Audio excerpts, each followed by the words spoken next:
Tout de suite, c'est le regard libre d'Elisabeth Lévy. 5h-10h, le Grand Matin Sud Radio. Bienvenue Elisabeth. Merci, bonjour à tous. Alors Elisabeth, vous voulez revenir sur Sibeth Ndiaye, la porte-parole du gouvernement, qui a exclu hier un référendum sur les retraites. Oui, alors Sibeth Ndiaye, qui est très Startup Nation, vous savez, elle a créé sur Twitter un hashtag qui s'appelle AskPPG, ce qui en bon franglais veut dire demander au porte-parole du gouvernement, et elle répond sur ce hashtag chaque semaine aux internautes. Alors hier, la question c'était, pourquoi refusez-vous un référendum sur les retraites? Et voici sa réponse. C'est un projet de loi qui comporte 65 articles. Faire un référendum sur un projet de loi d'une telle complexité, ça reviendrait en fait à faire 65 référendums.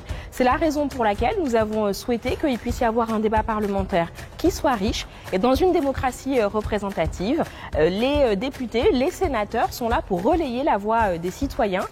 Et c'est vrai cette histoire, alors 65 référendums. Non, évidemment pas. D'ailleurs, Sibeth Ndiaye a eu les honneurs des décodeurs du monde et des fact-checkers de Libération. Et il y a même eu une querelle talmudique entre ces deux exégètes des propos ministériels. Oui, parce que pour le confrère du Monde, elle parlait au premier degré, croyait vraiment qu'il fallait faire 65 référendums. Tandis que pour le journaliste de Libération, elle voulait, je cite, exprimer la difficulté de se prononcer par oui ou par non dans le cadre d'un référendum sur un projet aussi complexe peut-être que la pensée du président, autant dire que nous ne sommes pas au niveau.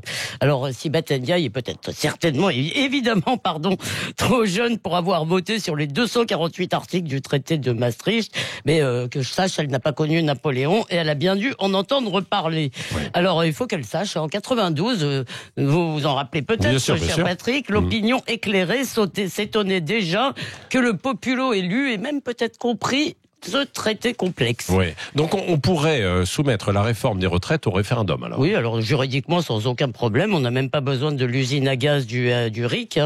Le référendum d'initiative gouvernementale en l'occurrence, c'est le supplément d'âme gaulien du régime représentatif. C'est l'idée, il exprime l'idée que le dernier mot revient au peuple.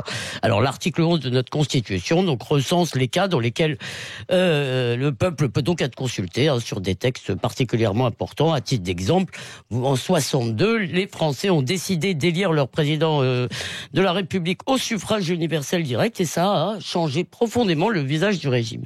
Et puis, politiquement, évidemment, ça aurait plus de panache que le piteux 49-3. Puis peut-être qu'un beau et grand débat référendaire permettrait un peu d'effacer la forfaiture, de 2005, quand on a demandé son avis au peuple pour s'asseoir sur cet avis, en lui disant en quelque sorte, quand un peuple dit non, c'est oui quand même.